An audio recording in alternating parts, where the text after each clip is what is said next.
안녕하세요. 박지선입니다. 저는 오늘 이 전남대학교 병원 앞으로 나와 있습니다. 자, 어제 오늘 이 광주 지역에 코로나19 확진자가 3명이 추가가 되면서 광주 지역 확진자 총 7명으로 집계가 되고 있는 상황인데요. 그 7명의 3명은 지금 전남대학교 병원 음압병실에서 치료 중에 있고 나머지 4명은 조선대학교 병원 음압병실에서 치료 중에 있습니다. 자, 코로나19 확진 판정을 받게 되면은 치료를 받기 들어가는 이 음압병실 우리 지역 상황은 어떤지 전남대 의대 예방학과 교수님 한번 만나서 이야기 한번 들어보도록 하겠습니다. 교수님 안녕하세요. 네, 자 바쁘신데 인터뷰 요청 이렇게 수락해 주셔서 너무 감사드립니다. 자, 코로나19 이렇게 또 이제 확진 판정을 받게 되면은 이제 치료를 받기 위해서 가는 이 음압병실 지금 우리 지역에도 이렇게 있다고 얘기를 들었는데 현재 상황이 어떤 상황인가요? 지금 국가 지정 격리병상에 광주에는 12개, 전남에는 10개가 있습니다. 그런데 이제 전남의 10개는 제대로 기능을 못하고 있고 광주 12개가 광주 전남 환자들을 치료하고 있다고 생각하시면 됩니다. 그래서 향후에 지역사회 감염이 이제 발생하게 되면은 아마 턱없이 부족한 시설이라고 봅니다. 더 이상의 추가 확진자가 안 나왔으면 하는 바람이 있지만 이게 또 바람과 다르게 또 예기치 못한 상황이 발생을 할 수도 있고 그 또 최악의 대비책을 마련해야 되는 것도 사실이니까요. 분명히 이제 또 방안이 있을 것이라고 생각이 드는데 듣기로는 우리 지역에 그 공공의료원이 그 시립요양병원 제외하고는 없다고 얘기를 들어서요. 그에 따른 그 뭐 해결 방안은 좀 마련이 되어 있는 건가요? 광역시도에서 공공의료원이 없는 곳은 대전, 울산, 우리 광주인데 대전, 울산은 향후에 공공의료원을 만들 계획이 있습니다. 근데 광주는 아직 그런 계획이 지금 없는 상황입니다. 민간 의료기관이 할 수 없는 그냥 필수 의료 서비스, 감염병과 같은 필수 의료 서비스를 제공할 수 있는 공공의료원이 필수적이기 때문에 향후 반드시 광주에서도 의료원이 만들어져야 된다고 생각을 합니다. 이러한 최근에 이틀 전에 감염병 전담병원이 지정이 됐습니다. 광주는 의료원이 없는 상황이기 때문에 뉴마티스 센터인 빛골 전남대학교 병원과 제2 시립요양병원을 감염병 전담병원으로 지정을 했습니다.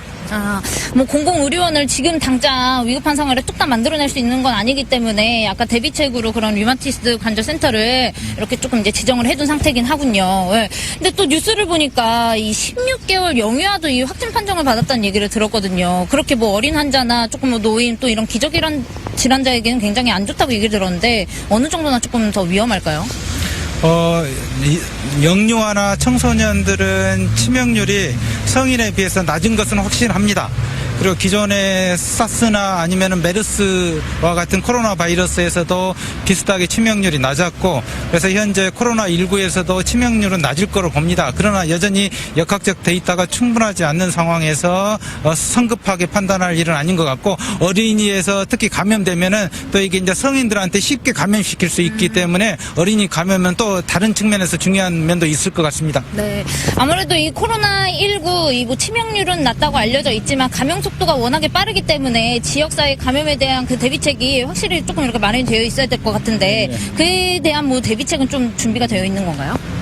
광주 전남 지역은 아직 지역사회 감염이 없습니다. 지역사회 감염이 없기 때문에 현 단계에서는 환자를 최대한 빨리 찾고 환자의 감염 경로를 추적해서 접촉자들을 최대한 관리해서 완전히 철저하게 봉쇄하는 전략을 쓰는 게 현재 단계이고 그러나 코로나 바이러스의 특성상 아주 전파력이 높습니다. 그래서 지역사회 감염은 어쩔 수 없이 나타날 수밖에 없다고 생각합니다.